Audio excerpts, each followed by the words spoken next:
मेरे प्रभु राम जय जय राम।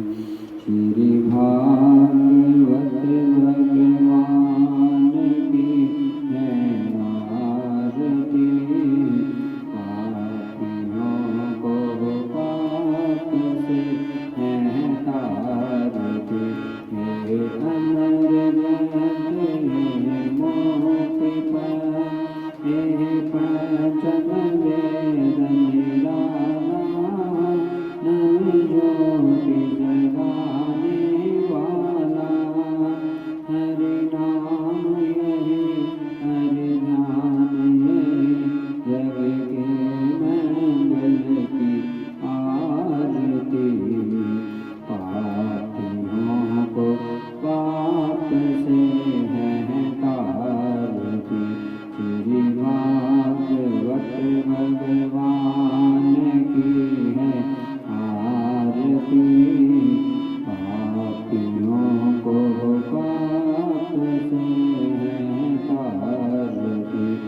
ये शांति गीत पावन गुनी पापों को मिटाने वाला। हरि दर्श कराने वाला। हे सुख करनी है दुख हरने श्री मधुसूदन की आरती।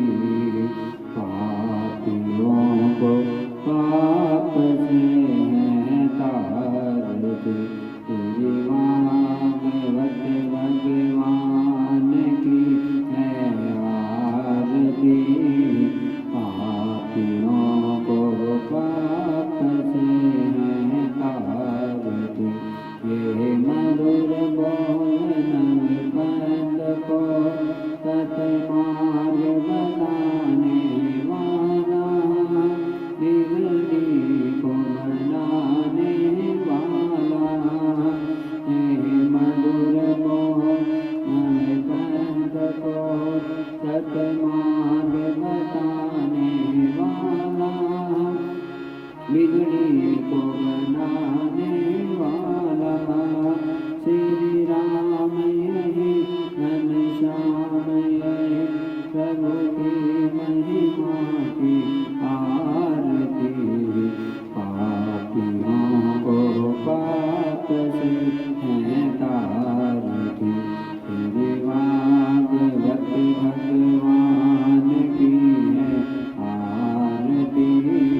पापियों को पाप से है तारती। ओम देवो शांति अंतरिक्षं शांति पृथ्वी शांति रापय शांति रोगदय शांति वनस्पति शांति विश्वे देवाः शांति ब्रह्म शांति सर्वं शांति शांतिरेव शांति सामा शांतिरेव शांति शांति शांति सुख शांतिर्भवतु मैं सर्वारिष्ट शांतिर्भवतु मः।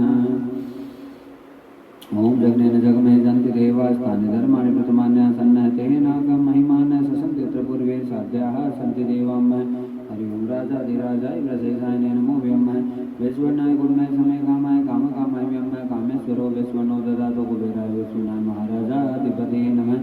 सेवन्ति कालकुलचन्पट पाटलाब्धे पुण्यागजाति गर्वे ललसालपुष्पे मेलवै प्रभावे तुलसी दल मंजूरे वे त्वं पूजयामि जगदीश्वर में प्रसिद्ध। नाना सुगंधि पुष्पाणि यदा कालोद्भवानि च पुष्पाञ्जलिमया दत्तो गृहाणां परमेश्वर। सुमन सुगंधित सुमन ले सुमन सुदृष्ट सुजान पुष्पांजलिर्पण करो भगवान करो स्वीकार। ओंकारेश्वर मंत्र पुष्पांजलि समर्पयामि मः। हरि ओम भवानी शंकरं वन्दो सदा शिवासरूपिणो सर्वप्रतिष्ठितो देवो देवानि विनायको चिन्तासन्तापहर्तारो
पालनहारा हो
गोविंद जय जय गोपाल जय जय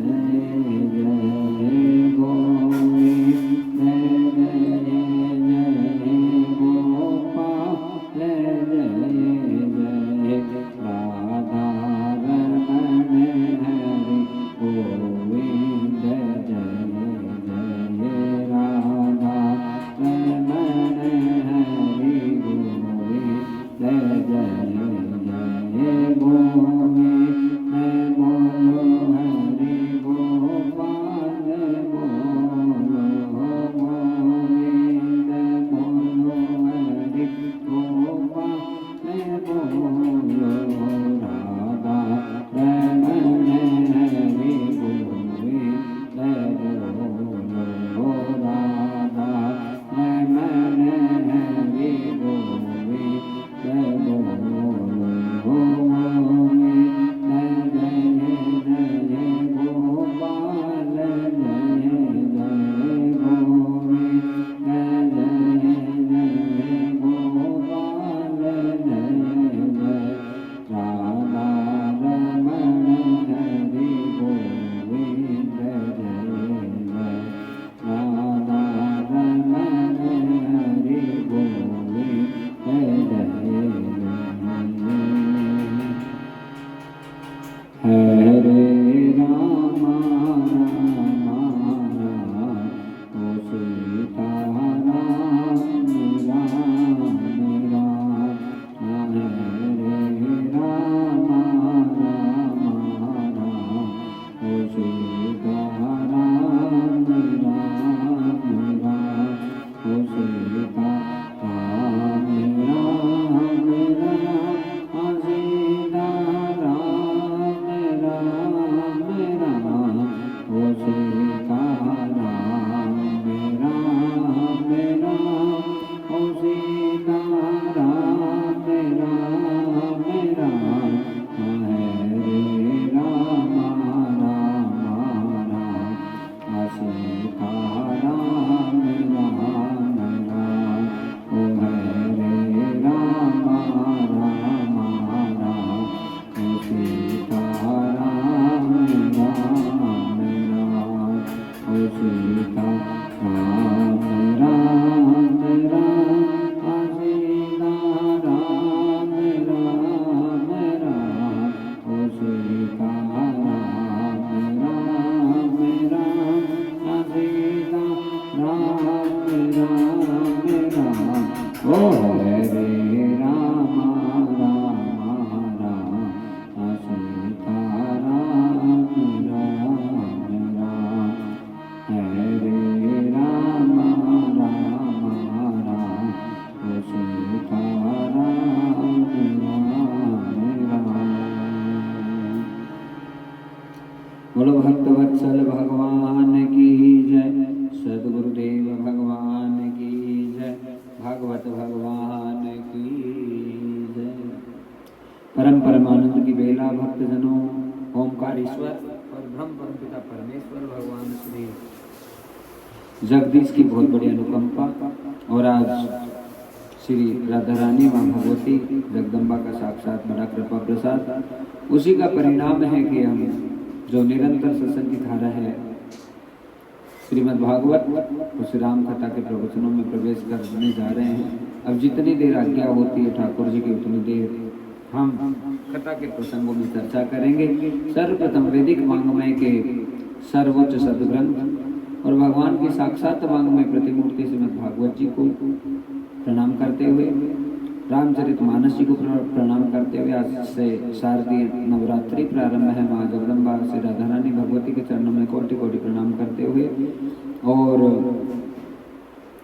यमुना महारानी, रज रानी, राधा रानी, ब्रज महारानी, मातृ पितृ भगवान और सदगुरुदेव भगवान के चरणों में सत वंदन प्रणाम। और बड़े आनंद और सौभाग्य का विषय ब्रजमंडल 84 कोष के समस्त देव समाज को सबको प्रणाम, सबका कल्याण, सबका मंगल। इसी निमित्त बड़े आनंद से आज के अनुष्ठान में प्रवेश करने जा रहे हैं। आज की कथा में जय जय श्री राधे, जय जय श्री राधे, जय जय श्री राधे।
सद्गुरु के रूप में विराजित भगवान श्री कृष्ण के चरणों में कोटि कोटि वंदन प्रणाम करते हुए बड़े आनंद सौभाग्य का विषय है भक्तजनों कि हम कथा के क्रम में प्रवेश करने जा रहे हैं। कल जब कथा को विश्राम दिया जा रहा था तो श्रीमद् भागवत जी में चर्चा हो रही थी माता देवहूति और कपिल भगवान के संवाद के बारे में।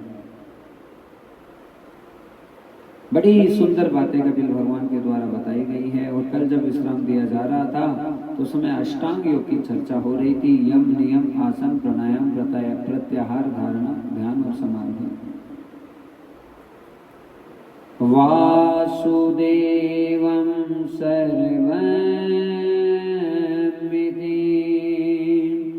समात्मनः सदुर्लभम्। हे माँ, जिसको भगवान का ठीक ठीक भास और ज्ञान प्राप्त हुआ है ठाकुर जी की कृपा से, ऐसा महात्मा बड़ा दुर्लभ है। और ऐसे महात्मा का सानिध्य करके यदि हमें साक्षात धाम वृंदावन प्राप्त हो जाए, भगवान हमारे अंतःकरण और हृदय में इस प्रकार से प्रकट हो जाए कि हमें धाम का वास हो जाए, तो हमसे भाग्यशाली कोई नहीं रह सकता है। हेमा वृंदावन की महिमा बहुत बड़ी है और जहाँ साक्षात गोलोक धाम, वहाँ भगवान विराजित हैं। बंधु, धाम के ऊपर यदि निवास मिले तो केवल और केवल श्री जी की कृपा से ही प्राप्त होता है। राधा रानी कृपा करें तो वृंदावन दूर नहीं होता है। कपिल भगवान आज कहने लगे हैं, माँ कैसे भी हो भगवान से प्रेम हो जाए और हमारा हृदय यदि वृंदावन बन जाए तो हम जहाँ पर रहें बस वो हमारे लिए वृंदावन से कम नहीं होता है। हे माँ, मैं तुम्हें उपदेश करते हुए ये बताना चाहता हूँ कि परम आनंद और सौभाग्य की भावनाएं अंतःकरण से जागृत हो रही है। और उनके मद्देनजर रखते हुए सबसे जरूरी बात यह है माँ कि जो अष्टांग योग बताया, यम नियम आसन प्राणायाम प्रत्याहार धारणा ध्यान और समाधि, जब जीवात्मा समाधि के अंदर जाने लगता है, कोई योगी समाधि में जाने लगता है, तो माँ उसे सिद्धासन और पद्मासन में ही समाधि को ग्रहण करना चाहिए। समाधि की शुरुआत वहाँ 48 मिनट से होती है, लेकिन वो समाधि तभी सिद्ध होती है जब काफी लंबे समय तक 3 घंटे तक बिना हिले डुले और बिना लगातार श्वास लिए, मतलब क्रम से श्वास को छोड़ते करते हुए लगभग 40-45 सेकंड तक श्वास रोकते फिर वापस छोड़ते हुए और बिना हिले डुले जब निरंतर इस अवस्था को कोई योगी प्राप्त होता है तो फिर धीरे धीरे उसकी समाधि महान हो जाती है। हे माँ, समाधि के भी अलग अलग प्रकार हैं और समाधि जब ग्रहण की जाती है योगी के द्वारा तो उसी में लीन हो जाता है और वही एक अंतिम अवस्था होती है। पर माँ, ये योग के जो नियम हैं वो बड़े कठिन हैं। सरलता से योग पर चलकर भगवान को प्राप्त करना बड़ा कठिन होता है। पर माँ, यदि इनके बीच में हम नाम का सहारा ले लें, देखो कपिल भगवान बहुत जबरदस्त बात कह रहे हैं, महाराज बहुत मस्त वाली बात कह रहे हैं। वो ये कह रहे हैं कि यम नियम आसन प्राणायाम धारणा ध्यान और समाधि को मां सिद्ध करना है तो नाम का आश्रय यदि ले लिया जाए जीवात्मा के द्वारा तो महाराज केवल नाम नाम नाम रटते रटते वो जीवात्मा अपने आप ही ध्यान में चला जाएगा और अपने आप ही उसकी सहज भाव से समाधि लग जाएगी। हे मां, नाम का, भगवत नाम का बड़ा महत्व है। केवल नाम का ही चिंतन होने लगे, नाम का ही मनन होने लगे, नाम का ही सुमिरन होने लगे, नाम में ही जब जीवात्मा मां डूब जाती है और उस नाम में इतनी तल्लीन हो जाती है, खो जाती है कि उसे आभास होश और नहीं रह पाते कुछ भी, तो धीरे धीरे वो जीवात्मा उस नाम के प्रभाव से ही सब कुछ प्राप्त कर लेती है। कितनी सुंदर बात कह रहे हैं महाराज। कपिल भगवान कहने लगे कि मां, सबके प्रति भगवत भाव करना बहुत जरूरी है। जब तक हमें सभी के प्रति भगवत भाव जब जागृत नहीं होता है तब तक हमें भक्ति के मार्ग में सफलता नहीं मिलती।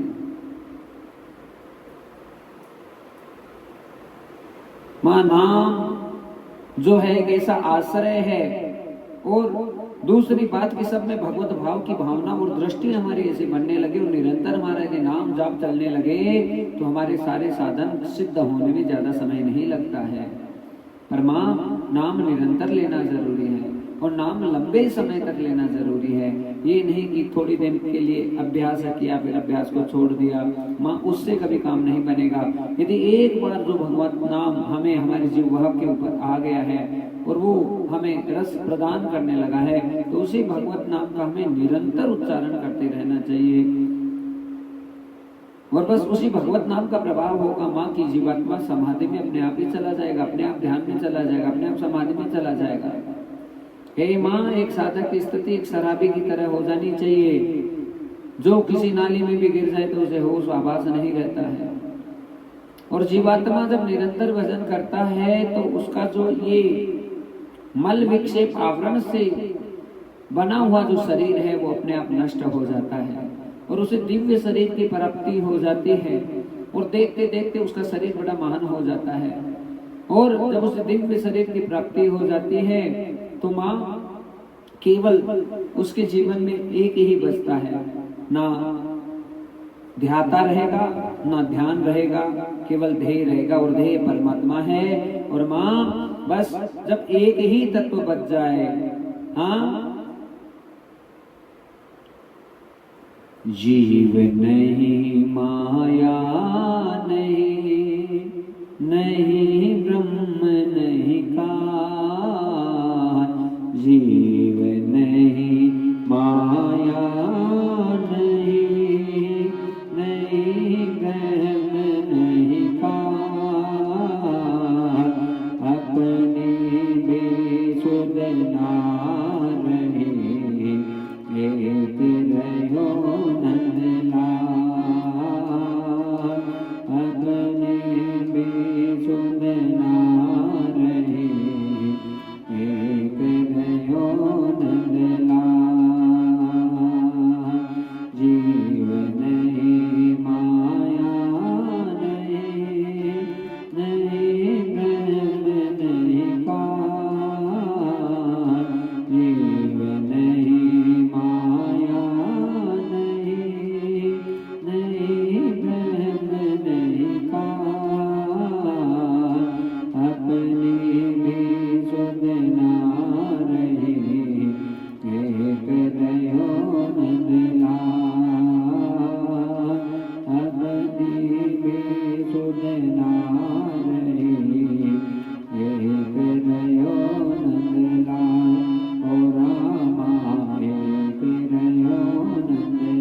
शराब के नशे में शराबी को नहीं पता चलता है, वो मस्त हो जाता है, मगन हो जाता है, वैसे ही जब जीवात्मा निरंतर साधन करने लग जाती है, निरंतर भगवत नाम का उच्चारण करने लग जाती है तो उसका परिणाम भी मैया यही आता है कि उसे होश आवास नहीं रहता, वो अपनी इस दैहिक सुध को भूल जाता है और एक परमार्थिक सुख में चला जाता है, आत्मिक सुख में प्रवेश कर जाता है, जहां वो खा रहा है, पी रहा है, नहा रहा है, धो रहा है, सबसे बातचीत कर रहा है, सब चीजें हो रही है, लेकिन फिर भी उसे कोई शुद्ध नहीं है। एक रहो नंदलाल, हाँ, और कुछ नहीं बचा उसके जीवन में। जब ऐसी अवस्था आ जाती है तो वो साधक बड़ा महान हो जाता है और फिर उसके द्वारा जो भी कर्म किया जाता है वो केवल और केवल भगवती कर्म ही होता है। माँ, ऐसा जीवन हमारा हो जाए।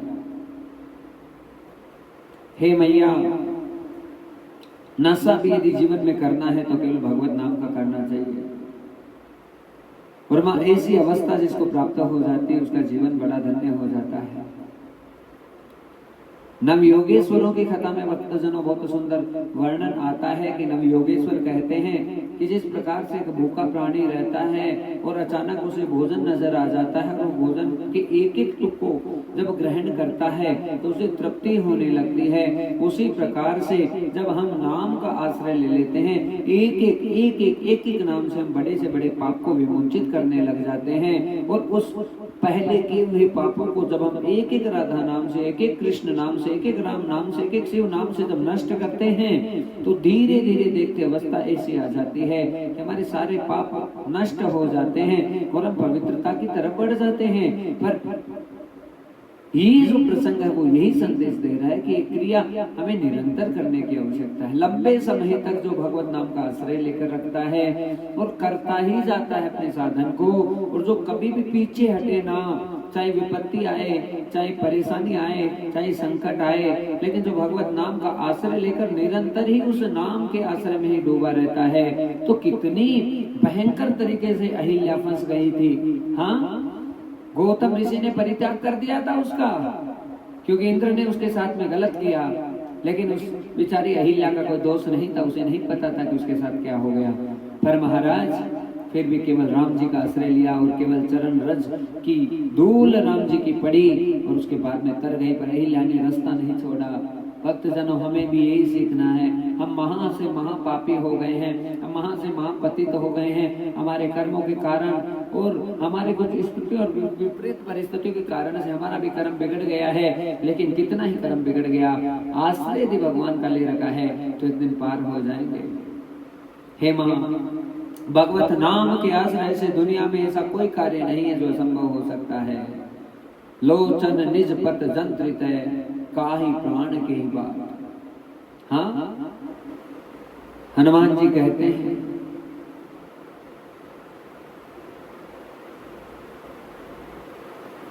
राम नाम रूपी जो मणि है, जिसने मुख के ऊपर धारण किया है, उसका कल्याण होने में ज्यादा टाइम और समय नहीं लगता है। राम नाम मणि दीप धरो, जिह देह द्वार। राम नाम मणि दीप धरो, जिह देह द्वार। तुलसी भीतर बार हो, जो चाहे उजियार। तुलसीदास जी कहते हैं जो भी जिसने भी राम नाम की इस मणि को अपनी जिह्वा पर धारण किया है, उसके अंदर के बाहर के समस्त पाप हैं वो सब समाप्त हो जाते हैं और जीवात्मा पवित्र हो जाते हैं। हे मां, नाम का आश्रय लेना ही बस सब चीजों से तरने का विषय उत्पन्न होता है। आज कपिल भगवान की बातें सुनकर माता देवहूति गदगद होने लगी, आनंद में बड़ी प्रसन्न होने लगी और आगे प्रश्न करने लगी कि बेटा, तुमने इतना सुंदर मुझे तत्व का बखान किया, समस्त तत्वों को बताया। हे पुत्र, तुमने कल्याण का विषय नाम का बहुत बड़ा महत्व मेरे सामने गाया, और जिसने भी नाम का आश्रय लिया उसका कल्याण हुआ। हे पुत्र, अब मैं तुम्हें भक्ति योग के बारे में पूछना चाहती हूँ कि भक्ति योग क्या है। पुत्र, सबसे सरल जो माध्यम हमारे शास्त्रों में बताया गया है वो भक्ति योग है, ऐसा मैंने सुनने में आया है। पर अब मैं तुम्हारे मुख से इन सब चीजों की व्याख्या चाहती हूँ कि भक्ति योग क्या है और इससे कैसे भगवान प्राप्त हो जाते हैं। ऐसा सुनते ही कपिल भगवान गदगद हो गए और बड़े प्रसन्न हुए और कहने लगे, माँ, तुम्हारा प्रश्न संसार के जितने जीवात्मा है उनके हित में किया गया प्रश्न है। हे माँ, भगवान से विमुख होना भगवत्ता है, क्षमा करे, भगवान के सम्मुख होना भगवत्ता है, और भगवान से विमुख होना ही जीवात्मा का सबसे बड़ा दुर्भाग्य है। जिसने भगवान से प्रीति लगा दी, माँ, कोई भी हो वो बिना कल्याण के नहीं रह सकता, उसका उद्धार होकर ही रहता है। हे माँ, जिसने भी भगवान की भक्ति का आश्रय लिया है उसका कल्याण हुआ है। माँ, भक्ति योग एक ही बात कहता है कि हम अंतरात्मा से भगवान के हो जाएं। हम सुबह से लेकर शाम तक के जितने भी कर्म करें, सारे कर्म भगवान को समर्पित करने लग जाएं, अनन्य भाव से उनका चिंतन करने लग जाएं, अनन्य भाव से उनकी पूजा करने लग जाएं, उनका वंदन करने लग जाएं, उनका स्तवन करने लग जाएं, तो माँ, हमारा जीवन बहुत जल्दी ही धन्य हो जाता है।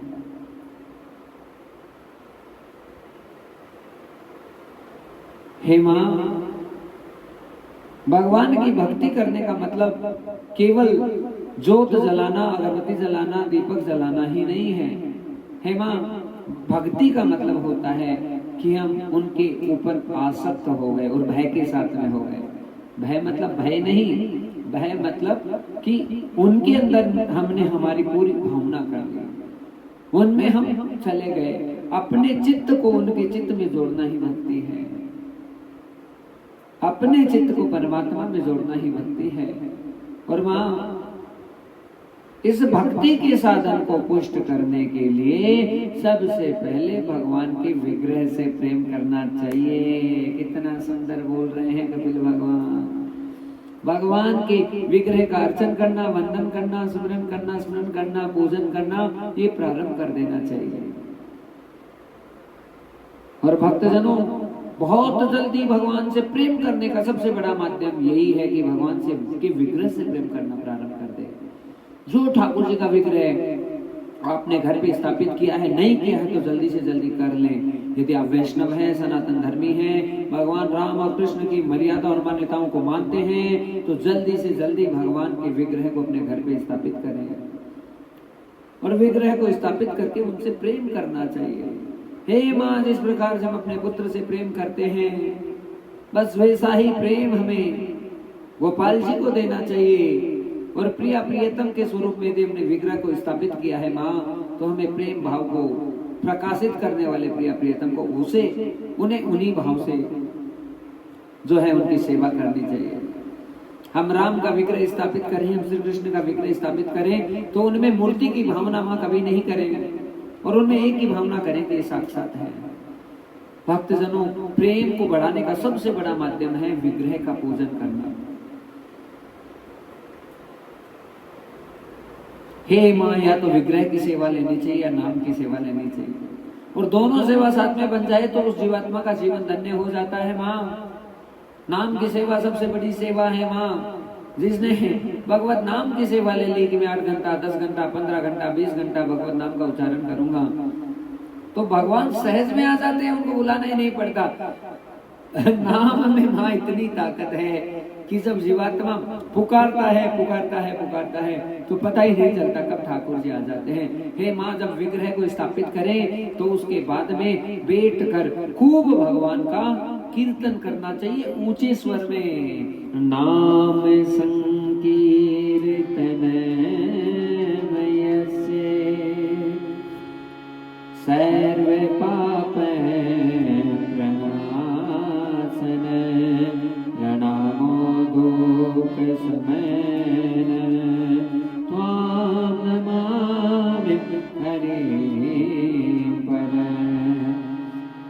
ये श्लोक रोज ही मानो एक बार तो गुनगुनाया ही जाता है, क्योंकि बहुत तगड़ा वाला श्लोक है। नाम संकीर्तनम यस्य सर्व पापम प्रणाशनम प्रणामो दुख समनम त्वाम नमामि हरिम परम।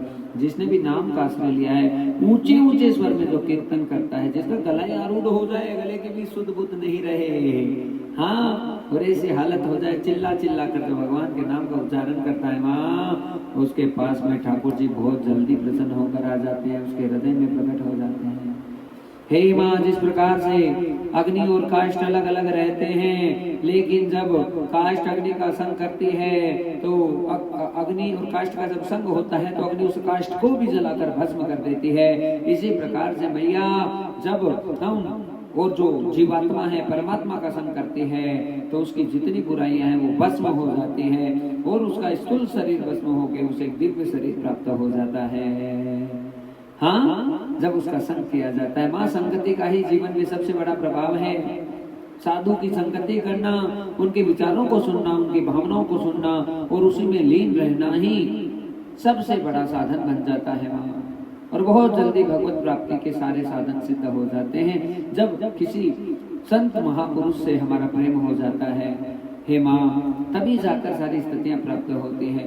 माँ, हमारे मुख से यदि भगवत नाम एक बार भी निकलेगा तो उसमें भी किसी संत महापुरुष का ही योगदान होगा। जब तक संत कृपा नहीं करेगा तब तक हमें भगवान के नाम में प्रीति नहीं हो सकती और हमें वो आभास और वो ज्ञान नहीं हो सकता कि हम क्यों ठाकुर जी को पुकार रहे हैं। माँ हमें प्रेम तो भगवान से तभी होगा जब गुरु भगवान कृपा करेंगे, संत भगवान कृपा करेंगे। नारायण की कृपा ही संत कृपा, गुरु कृपा है। माँ संत रूप में साक्षात भगवान ही आते हैं, जो जीवात्मा के बड़े से बड़े अज्ञान को ध्वंस करके उन्हें ज्ञान के मार्ग की तरफ प्रेषित कर देते हैं और हमेशा हमेशा के लिए उसके सारे दुखों को हर लेते हैं। माँ अनायास इस धरती पर कोई कृपा करने वाले हैं तो वो सदगुरु ही हैं, जो कभी देखते नहीं है किसी जीवात्मा के दोष को और उसे आगे बढ़ाने का कार्य केवल और केवल गुरु के द्वारा ही किया जाता है।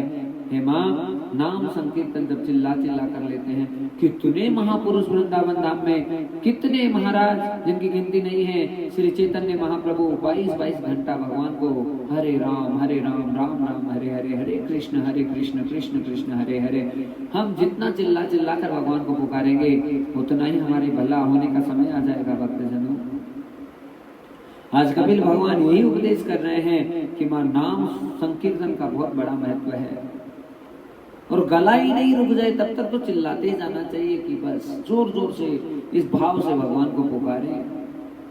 इससे मां तत्काल पाप नष्ट हो जाते हैं। देखो कितना सुंदर करें, तत्काल सारे पाप नष्ट हो जाते हैं नाम संकीर्तन से। चाहे कितना ही भयंकर आंधी तूफान आ गया होगा हमारे अंतःकरण में, लेकिन उस अंतःकरण के आंधी तूफान को शांत करने का माध्यम मां भगवत नाम संकीर्तन है। जो जोर जोर से भगवान के नाम का संकीर्तन करता है बस उसका बेड़ा पार हो जाता है। बलिहार बलिहार बलिहार, बस ठाकुर जी से प्रेम होना ही जीवन की सार्थकता सिद्ध होती है मैया। इसलिए मैं तो से कहूँ कि तो से जितो नाम लियो जावे वो तो नाम से ठाकुर जी को पुकार। कितना सुंदर कपिल भगवान समझा रहे हैं और ऐसे इसी प्रकार से कह रहे हैं कि माँ जीवात्मा को जब भगवान के नाम से प्रीति हो जाती है, निरंतर जब उसका नाम और संकीर्तन चलता रहता है तो धीरे धीरे उसका अंतःकरण शुद्ध होने का समय आता है। और जब धीरे धीरे अंतःकरण शुद्ध होता है तो अपने आप भगवान की छवि उसके अंतःकरण में उतरने लगती है।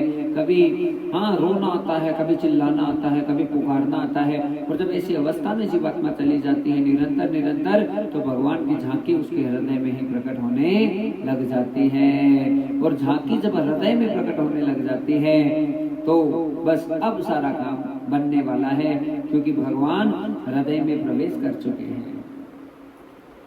और मां जब झांकी बनने लगे तो उसके बाद में फिर साधन छोड़ना नहीं चाहिए, फिर निरंतर साधन करते रहना चाहिए। हम जितना अभ्यास करते हैं भक्ति योग में, जितना भगवान को चिल्ला चिल्ला कर पुकारते हैं, जितना उनकी कथा का श्रवण करते हैं और जितना उनके नाम का संकीर्तन करते हैं, उतना ही हमारा जीवन धन्य धन्यता की तरफ बढ़ जाता है।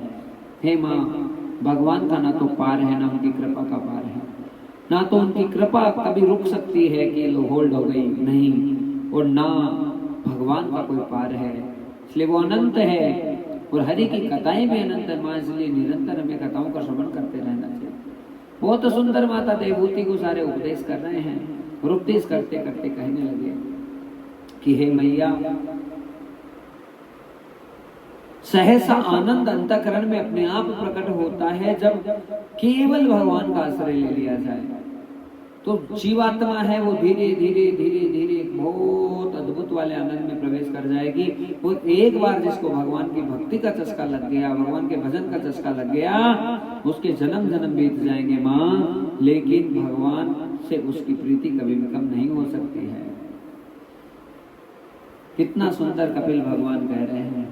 हे माँ, अपने भक्ति योग के बारे में पूछा। सबसे सरल मार्ग भक्ति का ही है, जिसमें भगवान सहज भाव से हमारे नाम संकीर्तन से, हमारे चिल्लाने मात्र से ठाकुर जी आने लग जाते हैं। माँ, भक्ति योग में 4 प्रकार की भक्ति बताई गई है और 4 प्रकार के भक्त बताए गए हैं। पहले भक्त माँ तामस भक्त होते हैं और तामस भक्त का मतलब है कि जो दूसरों का नुकसान करना चाहते हैं, जो किसी का भला अपनी आंखों से देखना नहीं चाहते, फिर भी भगवान की भक्ति करते हैं।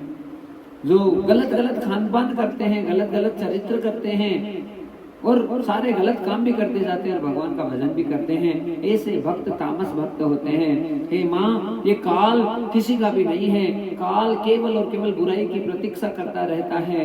और सब रुक जाता है। माँ ये काल कभी नहीं रुकता, समय समय समय समय आने पर उस कर्म का फल अवश्य भोगना पड़ता है। माँ किसी भी हालत में उस कर्म से हम बच नहीं सकते हैं। और स्थिति ऐसी आती है कि जब भगवान प्रहार करता है तो उसकी लाठी में आवाज नहीं होती माँ। इसलिए जो तामसिक रूप से भक्ति करते हैं, जो दूसरों का नुकसान करके अपना ही फायदा देखना चाहते हैं, माँ ऐसे भक्त तामसी भक्त होते हैं और इनको काल का शिकार होना पड़ता है। जो दुराचरण कर रहे हैं और भक्ति भी कर रहे हैं, माँ भगवान मौका देखता है और समय आने पर उनको बहुत भयंकर दंड प्राप्त होता है। ऐसे भक्तों को कभी भला नहीं होता। माँ दूसरे भक्त होते हैं वो राजसी भक्त होते हैं, जो भक्ति भी करते हैं और चुगली भी करते हैं, जो भक्ति भी करते हैं और द्वेष भी करते हैं, जो भक्ति भी करते हैं और राग भी करते हैं, जो भक्ति भी करते जाते हैं और जो है उनको बड़े बड़े ऐश्वर्य भोगने की भी इच्छा भी रहती है, जो भक्ति भी करते जाते हैं वो संसार में लिप्त भी रहना चाहते हैं और भक्ति भी करना चाहते हैं। ऐसे भक्त होते हैं वो राजसी भक्त होते हैं। ऐसे भक्त भी भगवान को ज्यादा प्यारे नहीं होते माँ। ऐसे भक्त केवल अपने लिए जीने वाले होते हैं, अपने स्वार्थ के वशीभूत वो भगवान से तरह तरह की याचनाएं करते रहते हैं कि हमको ये मिल जाए, वो हो जाए, ये हो जाए, फलाना ढीमका पूछड़ा। तो ऐसे जो भक्त होते हैं वो भी श्री ठाकुर जी को अत्यंत प्रिय नहीं होते। कितना सुंदर कपिल भगवान समझा रहे हैं। मांगने के लिए भगवान के सामने कभी भी नहीं जाना चाहिए। भगवान के पास में जाएं तो प्रेम करने के लिए जाना चाहिए, क्योंकि प्रेम की मूर्त मेरे प्रभु है, मेरे सांवरिया है। और उनसे जाकर हम तरह तरह की अर्चनाएं करते हैं तो महाराज ये सही विषय नहीं होता है। और भला भगवान तो इतने दयालु और कृपालु हैं कि जीवात्मा जब उनकी शरण में चल जाती है तो ठाकुर जी सहसा ही सारे संसार को उन्हें प्रदान कर देते हैं। पर मांगने से कुछ नहीं प्राप्त होता है। तीसरी भक्ति का प्रकार बताने लगे माँ। तीसरे भक्त सतोगुणी भक्त होते हैं, सात्विक भक्त होते हैं, जिनको कर्तव्य का बोध रहता है कि मेरा कर्तव्य भगवान का भजन करना, इसलिए करते हैं। जिनको भगवान से भय भी बना रहता है कि मैं नहीं करूंगा तो अच्छी बात नहीं होगी, इसलिए वो करते रहते हैं, साधन करते रहते हैं। जो अपने खान पान को शुद्ध कर लेते हैं, ऐसे सात्विक भक्त भगवान को प्यारे होते हैं, पर इतने प्यारे नहीं होते जितने निर्गुणी भक्त प्यारे होते हैं। निर्गुणी भक्त का मतलब जिनके मन में मां कोई कामना नहीं, कोई इच्छा नहीं, कोई अभिलाषा नहीं है, जो कुछ भी नहीं मांगता है। भक्तजनों, चार भक्ति के प्रकार में हम अहित भी करना चाहें किसी का और भक्ति भी करें तो ऐसी भक्ति से कोई फायदा नहीं है। हम यदि भक्ति करें तो ऐसे इस प्रकार की भक्ति होनी चाहिए कि जिसमें हमारी कोई भी इच्छा नहीं हो, अंदर से सारी इच्छाओं का दमन हो जाए। और फिर भी हम अहेतु की भक्ति कर रहे हैं माँ। जो अहेतु की भक्ति करता है, जिसकी कोई कामना, कोई इच्छा, कोई अभिलाषा नहीं, और फिर वो निरंतर बस मेरी भक्ति में ही लीन और तल्लीन रहता है। कभी मेरा कीर्तन करता है, कभी मेरा सत्संग करता है, कभी मुझे धूप ध्यान करता है, कभी वो मेरे भोग लगाता है। और माँ, भक्त वही महान होता है जो मुझे जिमा कर जीवता है। ये बात तो बहुत बार आती है भक्तजनों। कदापि भी ऐसा नहीं होना चाहिए कि हम भगवान को बिना जी में कभी भी किसी चीज को ग्रहण करें। हे माँ, जो भक्त होते हैं वो तो बस भगवान का उच्छिष्ट ही ग्रहण करते हैं। हे माँ, स्वाद तो भगवान लेते हैं, लेकिन प्रसाद है वो भक्त लेता है। ऐसे ही कामना होती है। स्वाद के लिए भगवान तैयार है और प्रसाद के लिए भक्त है वो तैयार होता है।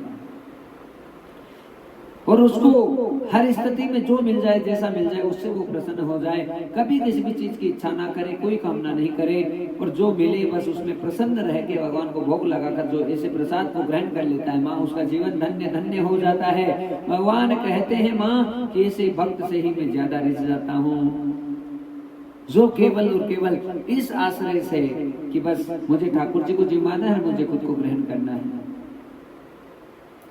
हे माँ, ऐसे निष्कामी जो भक्त होते हैं, जिनके मन में कोई कामना नहीं रहती, वो निरंतर परमात्मा की सेवा शुश्रूषा में लगे रहते हैं। सुबह से लेकर शाम तक उनकी स्मृति से भगवान जाते नहीं हैं। और सारे दिन उनकी स्मृति में भगवान बने रहते हैं। माँ, मैं तुम्हें स्पष्ट करना चाहता हूँ, साम दाम दंड भेद किसी भी प्रकार से यदि हमारी बुद्धि पवित्र हो गई है और पवित्र बुद्धि में यदि भगवान का निवास है, तो निरंतर जब भगवान की स्मृति हमारे अंतःकरण में बनी रहती है, तो वो ही भगवान की सबसे बड़ी कृपा है कि हम एक क्षण और एक पल के लिए भगवान को विरह ना करें, दूर ना करें, हर समय उनकी स्मृति ही बनी रहे।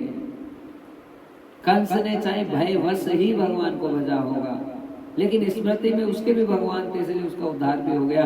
रावण की भी स्मृति में सारे दिन जनक नंदनी राम जी रहते थे, इसलिए राम जी का भी उद्धार हो गया। हमारी स्मृति कैसी है माँ? हम सारे दिन चिंतन किस बात का करते हैं? हे माँ, केवल घंटी हिलाने से भगवान नहीं आ सकते। पहले जरूरी बात है कि हम चिंतन किस बात का करते हैं। यदि हम चिंतन परमात्मा का करते हैं, हम भगवान का चिंतन नित्य निरंतर भाव से कर रहे हैं, तो माँ फिर हमारे कल्याण का विषय उत्पन्न होता है। हे मैया, ऐसे निर्गुणी भक्त जो केवल परमात्मा के सुख को ही देखते हैं और जो हर में भगवान देखते हैं, ऐसे ना कि केवल मूर्ति में ही वो भगवान देखेंगे। माँ, उनकी जहां पर दृष्टि पड़ेगी वो केवल उसमें भगवान के ही दर्शन करेंगे। हे माँ, जिनकी दृष्टि में भगवत्ता झलकने लगे, जिनकी दृष्टि में केवल और केवल भगवान झलकने लगे, बस ऐसे जो परम भागवत हो जाते हैं, उनका उद्धार पहले से हो जाता है। और माँ, बस उनको तो उनके शरीर के छूटने का इंतजार है। अब उनको लीन होना है तो परमात्मा में ही होना है, ठाकुर में ही होना है, हरि में ही होना है। माँ, बहुत सुंदर ये जो भागवत जी की कथा है वो ये हमें सिखाती है, बताती है और समझाती है कि हमारा ध्यान कैसे भी हो, हर जगह भगवत्ता को ही देखने का होना चाहिए। हे माँ, जो गंदा गंदा खान पान करता है, मेरी पूजा करता है, जो अंडा शराब मांस सब चलता है और फिर भी मेरी पूजा करता है, ऐसा भक्त मुझे बिल्कुल भी पसंद नहीं है। जो दूसरों से द्वेष करता है, दूसरों में राग द्वेष देखता है, जो दूसरों में जलन दाह की भावना देखता है और फिर मेरी मूर्ति की भी पूजा करता है, तो ऐसे भक्त उनको मैं भय प्रदान करता हूँ और उनका मैं काल बन जाता हूँ। ऐसे भक्त मुझे बिल्कुल पसंद नहीं है माँ। अरे माँ, सारी वस्तुएं मेरे लिए सबसे श्रेष्ठ है और उन वस्तुओं में से ही जो जीवात्मन हैं, जो रूप से बने हैं, वो मुझे श्रेष्ठ है। फिर रस से बने हैं, वो मुझे श्रेष्ठ है। जो शब्द से प्रकट हुए हैं, वो मुझे पसंद है, वो मुझसे भी ज्यादा श्रेष्ठ लगते हैं। जो गंध से प्रकट हैं, वो भी मुझे और श्रेष्ठ लगते हैं। और जो स्पर्श से प्रकट होते हैं माँ, वो जीवात्मन भी मुझे और पसंद लगते हैं। फिर जो पक्षी हैं वो और श्रेष्ठ लगते हैं। फिर जो रेंगने वाले जो है सर्प इत्यादि, वो भी मुझे और श्रेष्ठ लगते हैं। फिर माँ, जो पशु हैं, जो जानवर है, वो उनसे भी मुझे श्रेष्ठ लगते हैं। और फिर माँ, जो 4 पैर वाले हैं, उनसे उनकी तुलना में 2 पैर वाले मुझे और ज्यादा श्रेष्ठ लगते हैं। और 2 पैर वालों में मानुष मुझे सबसे ज्यादा श्रेष्ठ लगता है। और मनुष्यों में भी ब्राह्मण मुझे सबसे श्रेष्ठ लगता है। ब्राह्मणों में भी मुझे ऋषि सबसे श्रेष्ठ लगते हैं। ऋषियों में मुझे मुनि ज्यादा श्रेष्ठ लगते हैं। और मुनियों में से भी मुझे योगी सबसे ज्यादा श्रेष्ठ लगते हैं। और माँ, जो सब प्रकार से सबको छोड़कर और निष्काम भाव से मेरी सेवा में तल्लीन हो जाता है, मुझसे कुछ नहीं मांगता है, वो मुझे अत्यंत श्रेष्ठ लगता है। कितना सुंदर कह रहे हैं महाराज कपिल भगवान। वो ही सबसे श्रेष्ठ है जिसके मन में कोई कामना नहीं, कोई इच्छा नहीं। हे माँ, जो मोक्ष की भी इच्छा ना करे, जो मुक्ति का भी परित्याग कर दे और केवल मेरे प्रेम भाव में जीने की बस उत्कंठा को प्रकाशित कर ले अपने अंतःकरण में और केवल मेरे प्रेम के प्रति समर्पित हो जाए, ऐसा दिव्य महात्मा, उसके पीछे पीछे मैं डोलता रहता हूँ कि गलती से भी उसके चरणों की रज उठकर मेरे माथे पर सुशोभित हो जाए। माँ, ऐसे महात्मा दुर्लभ होते हैं।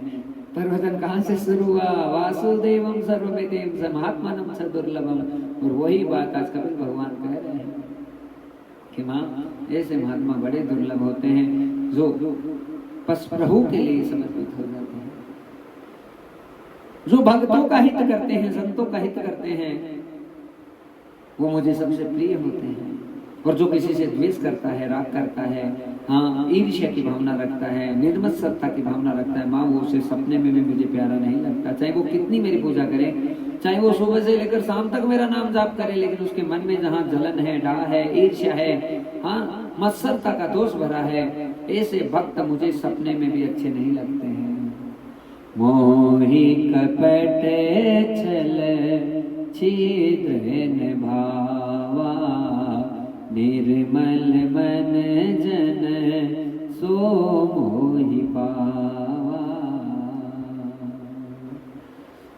माँ मुझे सपने में भी ऐसे प्राणी बिल्कुल पसंद नहीं है जो ईर्ष्या की भावना को रखते हैं, राग भावना रखते हैं, द्वेष भावना रखते हैं, जो एकदम हर प्रकार से सब जीवों में मेरा ही भाव करें, हर जगह वासुदेवम सर्वमिति, एक ही भाव रखे कि मैं ही सब जगह हूँ, मेरे अलावा कोई सृष्टि में नहीं है, जिसका हृदय इतना पवित्र हो गया है, और जो सबको अपना सेवक समझे, क्षमा करे, जो अपने को सबका ये समझे कि मैं सबका दास हूँ और सब मेरे मालिक हैं, बस सबकी सेवा करने के लिए मैं आया हूँ, ऐसा महात्मा बड़ा दुर्लभ होता है।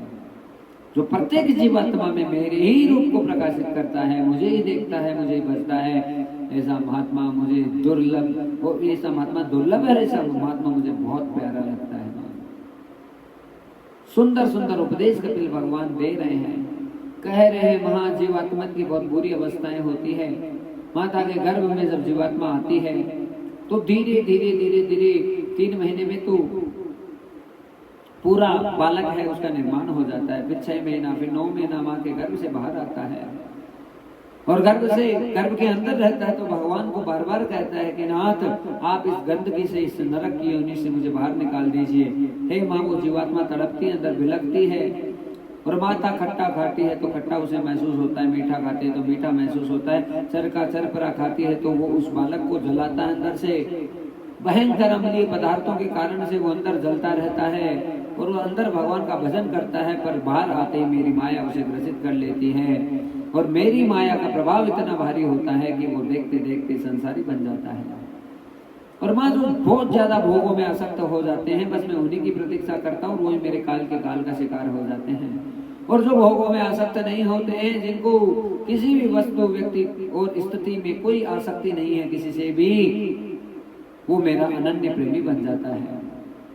माँ जब जीवात्मा बड़ी होने लगती है तो बस केवल धन कमाए, धन कमाए, धन कमाए, उसके मन में शुरू से लेकर अंत तक चिंता ही चिंता भरी रहती है।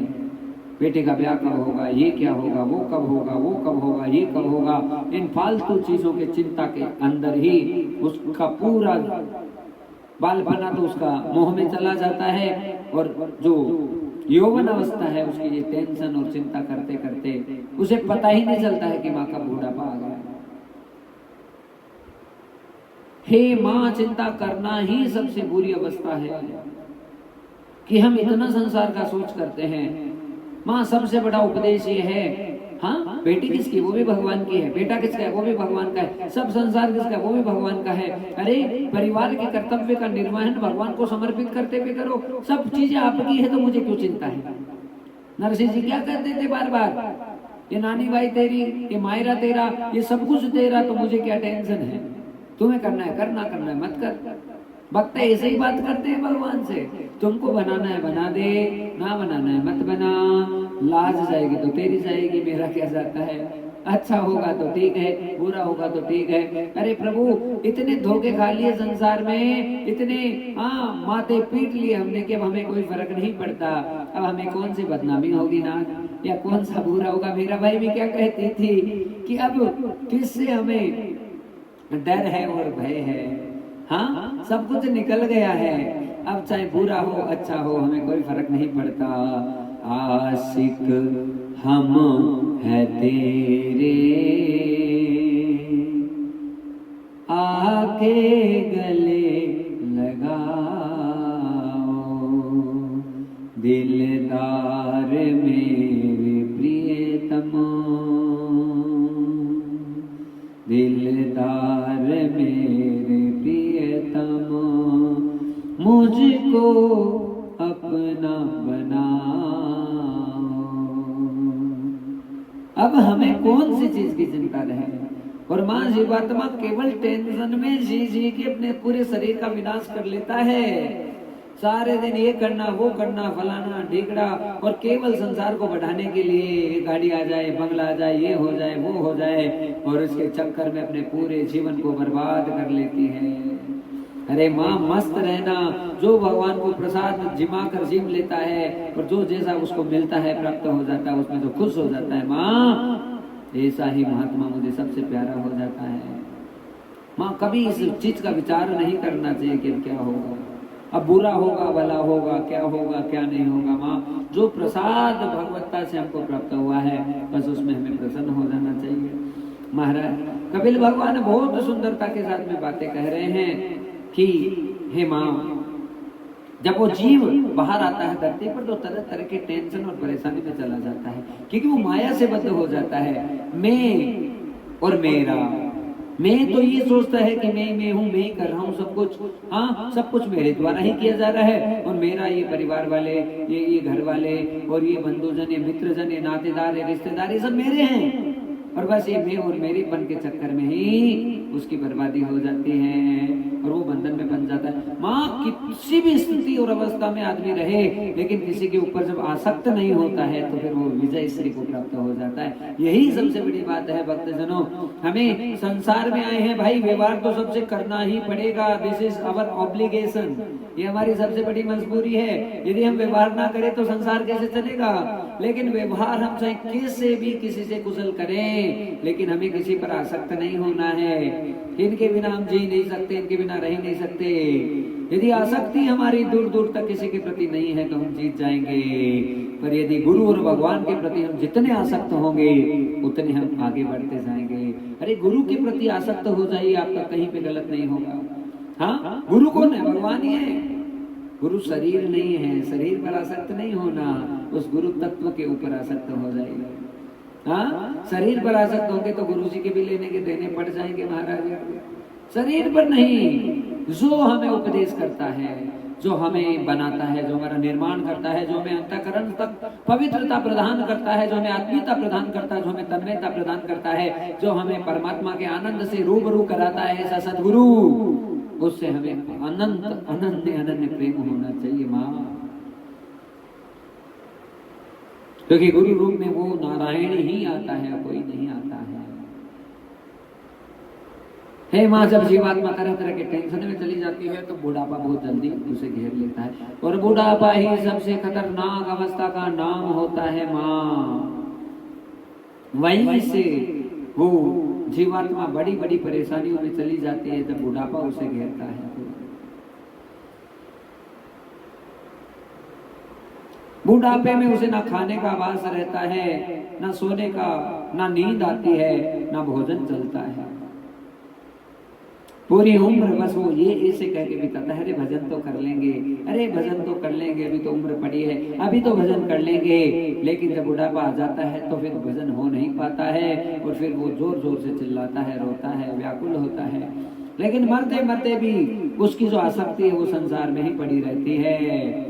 यही सबसे बड़ा पॉइंट कपिल भगवान बता रहे हैं भक्तजनों, कि मैं पूरा बुढ़ापे ने ग्रसित कर लिया, हम बुरी से बुरी विपरीत अवस्थाओं को प्राप्त हो गए, फिर भी हमारी मोह माया अंतःकरण से गायब नहीं होती है। अब तो हमें पता है कि अब कब काल आ जाएगा, कब हमें छोड़ना पड़ेगा शरीर को, फिर भी आसक्ति संसार की इतनी खतरनाक है, इतनी खतरनाक है कि निकलने नहीं देती। अरे भैया, ये मन इतना लीलाएं करता है, कुछ नहीं समझ सकते। अर्जुन तो महायोगी थी, महायोगी। इंद्र की पत्नी भी उन्हें छलने के लिए आई तो माताजी करके संबोधित कर दिया, निकल गए। इतने महान जो अर्जुन है महाराज, वो भी श्री कृष्ण को चिल्ला चिल्ला कर कहते हैं कि इस मन की गति से मैं भी पार नहीं पा सकता। तो संपूर्ण भगवान के साक्षात उस विराट स्वरूप के दर्शन करने वाले अर्जुन भी माया के सामने नतमस्तक हो रहे हैं। तो हम माया दुर्जया, इतनी खतरनाक है प्रभु आपकी माया की, इसका कोई पार नहीं पा सकता। आसक्ति, संसार में चिपकापन अपने आप इतना भयंकर तरीके के साथ में कि यहां से निकलना दूभर हो जाता है मां। और जीवात्मा तरह तरह के कष्टों में चली जाती है, उसे भगवान की स्मृति नहीं रहती। और जब बुढ़ापा आता है तो काल आता है, और काल ही भगवान है जो हर कर्म का, हमारी हर एक सेकंड का हिसाब होगा। हाँ, एक एक सेकंड का हिसाब भगवान के द्वारा दिया जाता है, और आज तक दिया गया है, आगे भी दिया जाएगा भक्तजनों। इसलिए बहुत सावधान होकर अपने जीवन को निर्वाहित करने की आवश्यकता है। किसी भी स्थिति परिस्थिति में हम भटक नहीं जाएं, हम परेशान ना हो जाएं इस स्थिति में कि जब ऐसी स्थिति और परिस्थिति आए तो उसमें भी अपने जीवन की सफलता को कैसे परिमार्जित करेंगे, उपार्जित करेंगे, बहुत बड़ा चैलेंज होता है। मां, जब बुढ़ापे की अवस्था आती है तो जीवात्मा चिल्लाती है, रोती है, घबराती है और उल्टे सीधे काम करता है। शराब पिया, उल्टा किया, सीधा किया, व्यभिचार किया, फिर उसके एक एक कर्म का हिसाब होता है। जब यमदूतों के द्वारा उसके शरीर को भयंकर भयंकर तरह की यातना दी जाती है तो जीवात्मा चिल्ला उठता है, तरस उठता है, तड़प उठता है। हे मां, उसे अग्नि से जलाया जाता है, उसे तरह तरह के रोरव नरकों में पटका जाता है, और जब उसे शरीर से विलग किया जाता है तो उसे यात्रा कराई जाती है यमपुरी की। और यमपुरी की यात्रा की दूरी मां 99,000 योजन है। 99,000 योजन का मतलब है भक्तजनों 3,96,000 कोस, और उसको 3 से मल्टीप्लाई करेंगे तो लगभग 11 लाख किलोमीटर की यात्रा हे मां इस जीवात्मा को 3 प्रहर में पूरी करनी पड़ती है। और यम के दूत इतने कोड़े बरसाते हैं, इतने कोड़े बरसाते हैं कि उसे जितना उसने पाप किया वो सारा पाप उसे याद दिलाते हैं, और जिस जिसका अपराध किया है वो भी सारे तरह तरह के शरीर धारण करके इस जीवात्मा की बहुत बुरी दशा करते हैं। और जीवात्मा तड़प उठता है। ए माँ, उसके परिवार वाले तो उसका श्राद्ध निकालते हैं और परिवार वाले उसकी 12 की 13वें की तैयारी करते हैं, और ऐसे सोचते हैं कि वो स्वर्ग में चला गया होगा, वो अच्छी जगह चला गया होगा, पर उस जीवात्मा को ना भोजन नसीब होता है और ना पानी नसीब होता है, उसकी भयंकर वाली दुर्गति होती है। हे भक्तजनों, ऐसे प्रवचन को सुनकर भी यदि हमारा हृदय नहीं कांपे तो फिर सब शास्त्र बेकार है। फिर कोई हमें ज्ञान नहीं दे सकता, कोई विज्ञान नहीं दे सकता, कोई इस बात को हमें पुष्ट नहीं कर सकता है कि अब हमारा कल्याण हो जाएगा किसी भी स्थिति और अवस्था में, क्योंकि इतने खतरनाक इन बातों को सुनकर तो हमारा हृदय अंदर से कंपित हो जाना चाहिए। रे क्यों भजन नहीं कर रहे हैं, क्यों हम भक्ति नहीं कर रहे हैं? हमें भयंकर पछतावा होगा इस बात का। आज तो केवल माया के विषय में पड़े हुए हैं, हम धन कमा रहे हैं, हाँ स्त्रियों को प्रसन्न कर रहे हैं, पुत्रों को प्रसन्न कर रहे हैं। महाराज, जो जैसा भगवान ने यहाँ पर भेजा है कि कीट मात्र को भी भोजन प्रदान कर देंगे, ठाकुर जी उस बात की कभी चिंता नहीं करनी चाहिए कदापि भी कि आपका पेट कैसे भरेगा। हाँ, आप अपने कर्तव्य का निर्वहन कर रहे हैं, लेकिन आपका सबसे बड़ा कर्तव्य तो भजन करना है। कि माँ, जब भगवान जीवात्मा को यहाँ पर भेजता है तो वो सरकारी नौकरी देकर भेजता है। हम सरकारी नौकर हैं, हम कितने दिनों तक यहाँ रहेंगे हमको भरोसा नहीं है। और सरकारी नौकर होता है तो उसका मान लीजिए कहीं पे तबादला हो गया तो कहते हैं भैया अपनी बीवी को ले जा, अपने बच्चों को ले जा, लेकिन हमारा काम कर, पर वो अपना ही काम करने लग जाता है। 2 बच्चे और कर लिए, संसार को और बढ़िया कर लिया, लेकिन जो मेन काम दिया था भजन करने का उसे नहीं करता है, तो भगवान उसे भयंकर दंडित करते हैं, उसे छोड़ते नहीं है किसी भी अवस्था में। और जिसने भजन कर लिया और जो भगवान में ही तल्लीन हो गया, माँ, सबसे बड़ी जीवन की मुक्तता का विषय है कि शरणागति हो जाओ। हेमा, रहना संसार में है, लीला संसार में करनी है। ये संसार एक अभिनय का मंच है। धर्म क्षेत्रे कुरुक्षेत्रे समवेतायु सुबह माम कायो पांडवस्य किम कुर्वन्त संजय। ये केवल ये पृष्ठभूमि ऐसी है जिसके ऊपर सारी परमात्मा की, भगवान के आनंद में लीलाएं हो रही है। इन लीलाओं में हमें सम्मिलित होना है, सम्मिलित होना है, इनके साथ ही हमको रहना है, सारी चीजें हमको करनी है, पर फिर भी हम इनसे विलग रहना है, इनमें आसक्त नहीं होना है। और आसक्त होना है तो हरि और गुरु में होना है, और कहीं हमारी आसक्ति नहीं होनी चाहिए माँ कि हम कोई स्थान में, वस्तु में, व्यक्ति में आसक्त हो जाएं। नहीं, संसार का सबसे बड़ा झूठ है कि मैं तुम्हारे बिना नहीं रह सकता। अकेला ही आता है, अकेला ही जाना पड़ेगा। यही जीवन की सबसे बड़ी सच्चाई है, और उसे जो जितना जल्दी स्वीकार कर लेता है उसका जीवन धन्य हो जाता है। इसलिए भक्तजनों, भजन कर लो, भजन कर लो, निकल पड़ो इस संसार से आगे, क्योंकि बार बार ऐसा मौका नहीं आएगा। ये अवसर फिर नहीं आएगा, सत्संग करो, सत्संग करो। ये अवसर फिर नहीं आएगा, सत्संग करो, सत्संग करो, सत्संग करो, सत्संग करो, सत्संग करो, सत्संग करो। तो मानव चोला न पाएगा, पुण्य मानव चोला न पाएगा। सत्संग करो, सत्संग करो। ये अवसर फिर नहीं आएगा, सत्संग करो, सत्संग करो। बोलो भक्तवत्सल भगवान की जय, सद्गुरुदेव भगवान की जय। हे माँ, भयंकर अग्नि में जलना पड़ता है जीवात्मा को जब वो तरह तरह के बंधनों को संसार में स्वीकार कर लेता है। और वहाँ इस संसार में सबसे प्यारा शरीर मनुष्य का बस मुक्ति प्रदान करने के लिए मिला है। हे भक्तजनों, ये कपिल माता देवहूति का संवाद जिसने अपने जीवन में धारण कर लिया ना, उसके जीवन में कभी भी अज्ञान नहीं आ सकता, अबोध नहीं आ सकता। ऐसा सुंदर उपदेश जो इतने सरल शब्दों में गुरुदेव भगवान ने हम सबको सुनाया है, इसे अपने जीवन में धारण कर लेना चाहिए। बस सब चीजों का सार है भगवान के भजन में लग जाना, और सबसे प्रेम करना, किसी से भी राग नहीं करना, किसी से भी द्वेष नहीं करना, सब में भगवान को देखना और सबको गले लगाना। और कोई भी हो उसमें ये भेद बुद्धि नहीं करना कि भगवान से लगे।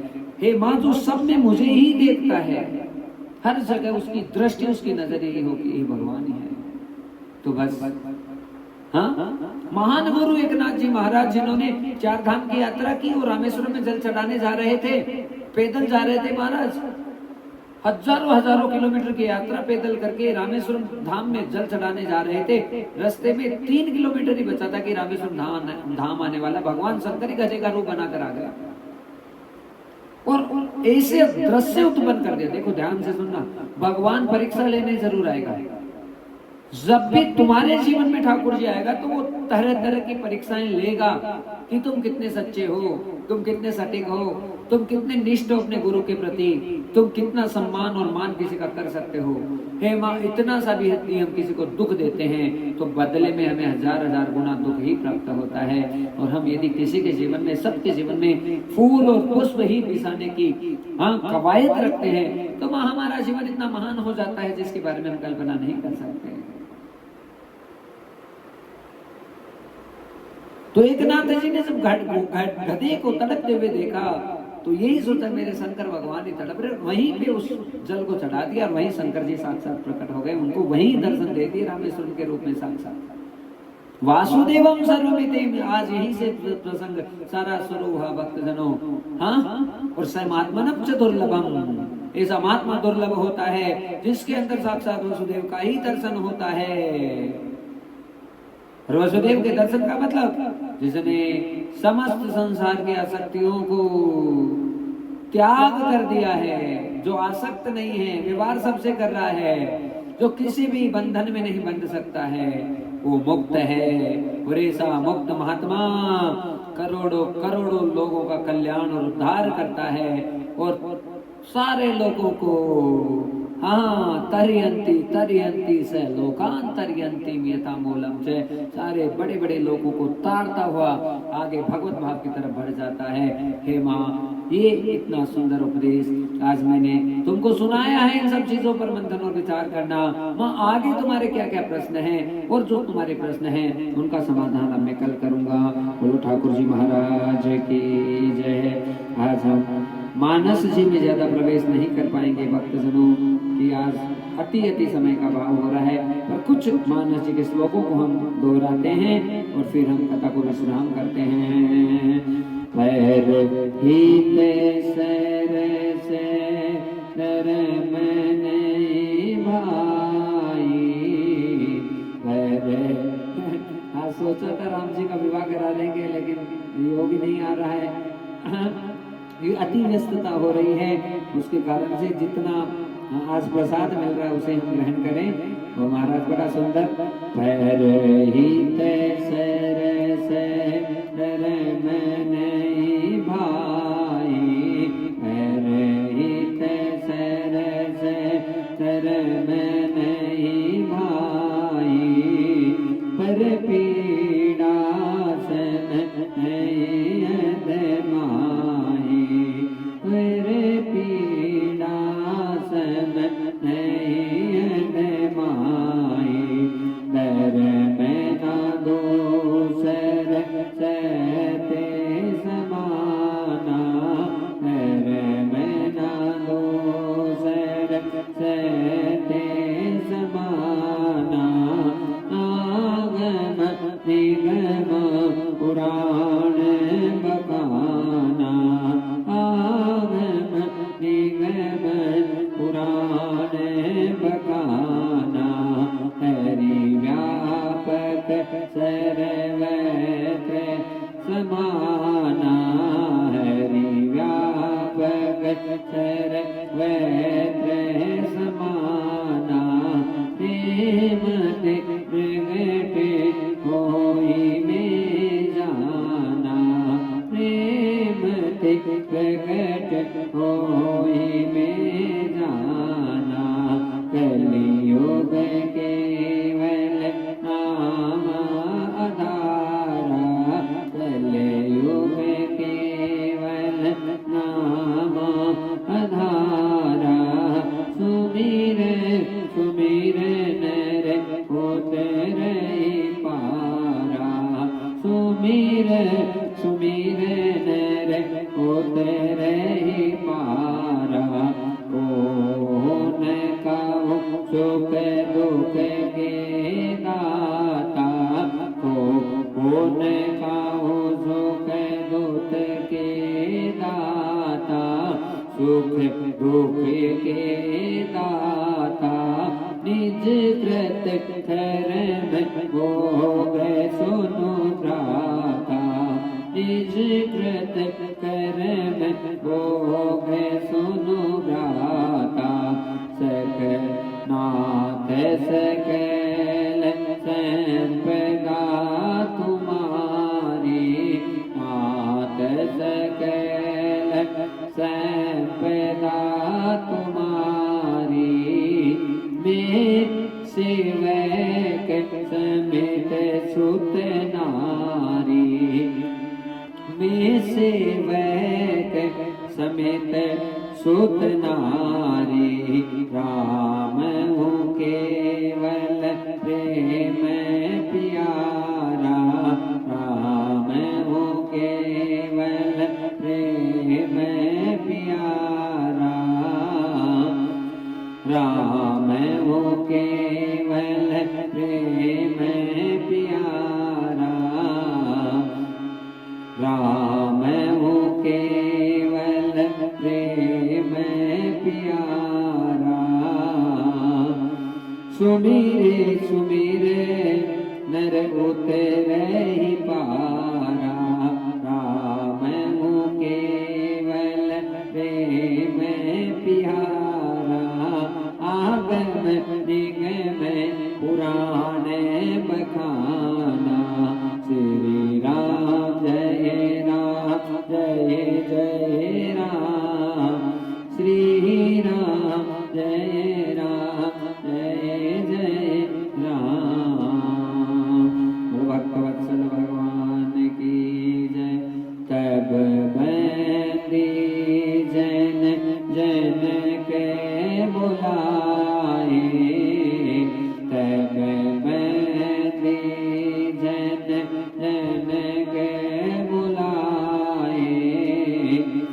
बिरदावली कहते चली आए, बिरदावली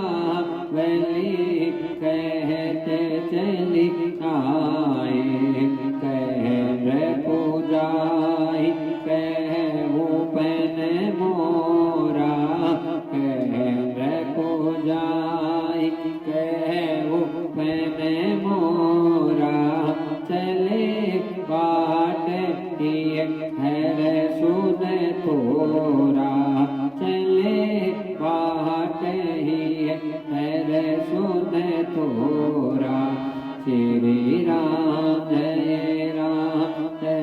जय राम, श्री राम जय राम।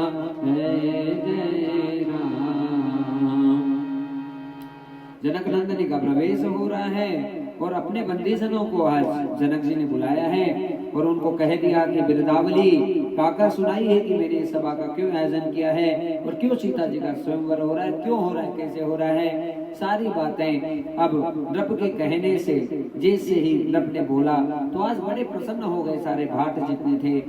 आज आकर बिरदावली को सुनाने की तैयारी हो रही है। बोले बंदी बचन बरे सुनऊ सकल महिपा, पन विदेय कर कही हमें भुजा उठाए विशाल। लंबी भुजाओं को करके आज बंदीजन जो शब्द हैं राजा जनक ने जो सभा बनाई है उसके बारे में कहने की तैयारी कर रहे हैं, पर क्या कहेंगे, कैसे कहेंगे, किस प्रकार से कहेंगे, इन सब बातों की चर्चा हम कल करेंगे। आज केवल एक दो श्लोक ही, एक दो चौपाई हमने गाई है क्योंकि समय का अत्यंत अभाव है। तो भक्तजनों बड़े आनंद से वार्ता में प्रवेश कर रहे हैं। राधा रासेश्वरी रमा कृष्ण मत राधे देवता, सर्वाद्या सर्वदा वृंदावन विहारिणी, वृंदा राधा रमा ऐसे गोपी मन पूजिता, सत्या सत्य परा सत्य भामा, श्री कृष्ण वल्लभा रस भानु सुता, गोपी मूल प्रकृति ईश्वरी गांधर्वा, राधिका रम्या रुक्मिणी परमेश्वरी, पूर्णा पैरात्परा, पूर्ण चंद्र विमानना, मुक्ति मोक्ति प्रदा, भवबाधा विनाशिनी राधा।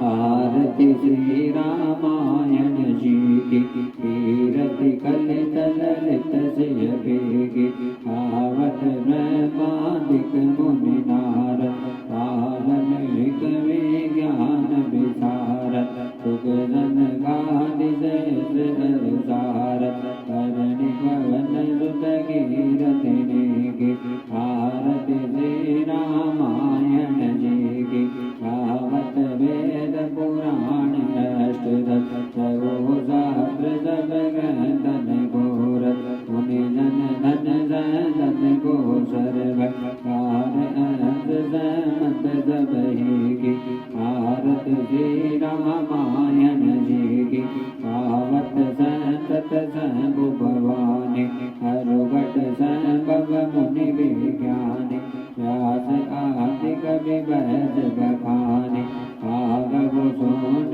गरुड़ गेगी, आरती श्री रामायण जी की, कलिमल हरण विषय रस पीगी, शुभ श्रृंगार मोक्ति शुभ देगी, चलन रोग भव मोरि अमीगी, कात मात सब विधि तुलसी की, आरती श्री रामायण जी की, कीरति कलित ललित जय बेगी।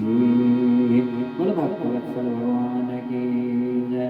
ओम द्योः शांति अंतरिक्षं शांति पृथ्वी शांति रावः शांति लोकदेह शांति वनस्पतिः शांति विश्वे देवाः शांति ब्रह्म शांति सर्वं शांति शांतिरेव शांति श्यामा शांतिरेव ओम द्योः ओम जगमेन जगमे शांति देवाः शांति धर्माणि विद्यमान्याः सन्नः तेह नागं महिमानः ससन्तिर्त पूर्वे साध्याः शांति देवं हरि ओम राजाति राजाय प्रशंसाय नमो वेमः विश्वनायक उन्मेष समय कामाय काम कामाय वेमः कामेश्वरो विष्णुता तुम वेरा विष्णुनाय महाराजाधिपति नमः सेवंती काल कुलचंद बड़े पाटिल आपदे पुण्यांग जाति कर विलन साल पुष्पे बेल प्रवाह तुलसी दल मंजूरे भी तुमको जगत की स्वर में प्रसिद्ध है नाना सुगंध पुष्पानि ताकल वंश पुष्पांजलि में तो ग्रहणम परमेश्वर है सुमन सुगंधि सुमन ले सुमन सुदृष्टि सुजात पुष्पांजलि अर्पण करो भगवान करो स्वीकार करो गोविंद भगवान की जय 3 बजे से बड़े आनंद के साथ में श्रीमद् देवी भागवत कथा का श्रवण करेंगे गोविंद भगवान की